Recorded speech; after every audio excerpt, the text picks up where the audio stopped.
샬롬. 오늘도 하나님의 말씀으로 하루를 시작하신 여러분들에게 하나님의 은혜와 평강이 충만하게 넘치시기를 간절히 축복합니다. 10손가락 깨물어 안 아픈 손가락이 없다고 하지만 유독 마음이 쓰이고 또 아린 손가락이 있죠. 요셉과 베냐민이 야곱에게는 그런 아픈 손가락이었습니다. 이제 야곱은 그 둘을 향한 축복을 전하고 모두에게 마지막 당부를 남기며 죽음을 맞이하는 장면이 오늘 본문이 그리고 있습니다. 야곱은 마지막으로 라헬의 아들들을 축복합니다. 가장 사랑했던 여인 라헬이 낳은 두 아들들을 마지막으로 축복한 것이죠. 요셉에 대한 축복은 야곱이 입양한 요셉의 두 아들 에브라임과 므낫세에 대한 축복이기도 합니다. 야곱은 요셉이 셈 곁에서 자라 담장을 넘어선 무성한 가지다라고 축복을 하죠. 요셉을 무성한 가지에 비유한 것은 온 가족이 그의 그늘 아래 쉴 수 있게 되었기 때문입니다. 요셉처럼 어떤 상황에서도 하나님과 동행한다면 형통함의 은혜를 누리게 될 것이다 라는 것이죠. 마지막 축복은 막내 아들 베냐민을 향합니다. 야곱은 베냐민이 물어뜯는 이리와 같아서 아침에 빼앗은 것은 먹고 저녁에 움켜진 것을 나눌 것이다 라고 축복을 합니다. 후에 이 베냐민 지파가 전쟁에서 특별히 용맹한 모습을 보이게 되죠. 또 그의 후손 가운데 이스라엘의 초대왕 사울이 나왔습니다. 우리가 축복은 하나님 안에 거하면서 겸손히 순종하는 가운데 이루어진다는 사실을 우리가 반드시 기억해야 됩니다. 야곱은 이제 12아들이 비로소 12지파가 될 것이다 이제 얘기를 하죠. 그리고 모든 축복은 각자의 분량대로 주어졌다 이야기를 합니다. 이처럼 우리의 인생에도 저마다 다른 삶이 주어집니다. 척박한 삶이 주어질 수도 있고 풍족한 삶이 주어질 수도 있어요. 하지만 동일한 것은 저마다 각자의 고난과 어려움이 있습니다. 그때에 중요한 것은 하나님을 의지하는 이가 반드시 승리한다라는 사실입니다. 그러므로 다른 사람과 나를 비교하지 말고 나의 분량에 따른 축복을 풍성하게 누리시기를 축복합니다. 축복을 마친 야곱이 자신을 애굽 땅이 아닌 약속의 땅 가나안에 꼭 데려가서 장사해 줄 것을 당부합니다. 그 이유는 지금은 애굽에 자신들의 자손이 살고 있지만 먼 훗날 가나안 땅을 하나님께서 다시 주시고 하나님의 약속이 이루어질 것을 믿었기 때문입니다. 자기 깨와 욕심을 따라서 파란만장한 삶을 살아온 야곱이지만 인생의 끝자락에서는 비로소 하나님의 약속을 바라봤습니다.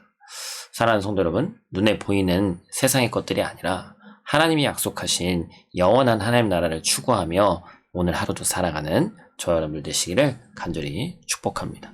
우리 어린아이들을 위한 말씀의 포인트는 과연 요셉이라는 사람이 어떠한 사람이었는가라는 그 점입니다. 요셉은 오늘 본문에서 얘기하듯이 무성한 가지, 가지가 많이 있는 나무에 비유되었죠. 세상에는 참 많은 사람이 있습니다.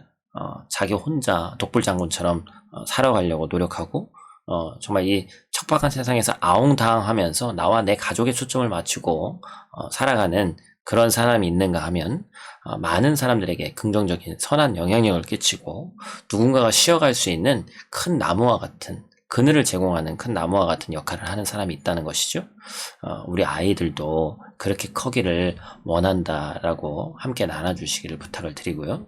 그리고 비로소 하나님의 이 말씀이 선포되면서 12지파, 12아들에 대한 이 축복의 말씀이 전해졌지만 사실은 그 내용이 다 다르죠. 그래서 누가 보기에는 어떤 아들은 더 많이 축복받은 것 같고 어떤 아들은 그렇지 않은 것 같지만 사실은 각자가 주어지고 각자가 해야 될 달란트를 받아서 하는 일들이 다 다를 수밖에 없다. 우리 어린 아이들도 누구는 피아노를 잘 치고 누구는 수학을 잘하고 누구는 영어를 잘하고 어떤 것을 잘하면 분명히 부족한 부분이 있게 돼 있죠.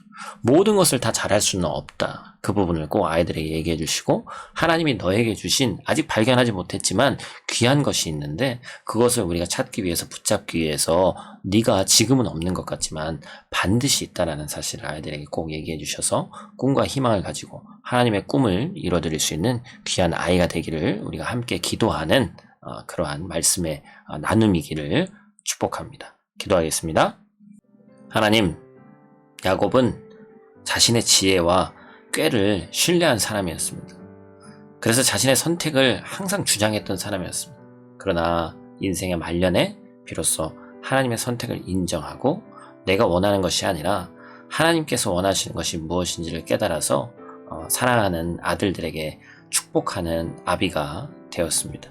하나님, 12지파의 기초를 다지는 삶을 감당하고 조상에게 들어간 이 귀한 야곱의 이 말씀이 하나님께서 또 그를 통해서 선포하신 모든 약속과 그 축복의 말씀이 오늘을 살아가고 있는 우리에게도 적용되게 하시고 우리의 축복이 하나님의 역사를 이루어가는 통로가 됨을 기억하고 우리도 믿음으로 자녀를 축복하고 하나님 나라를 선포하는 귀한 성도 될 수 있도록 하나님 도와주시옵소서. 오늘 하루도 눈동자와 같이 지킬 줄 믿사오며 예수님 귀하신 이름으로 기도드립니다. 아멘.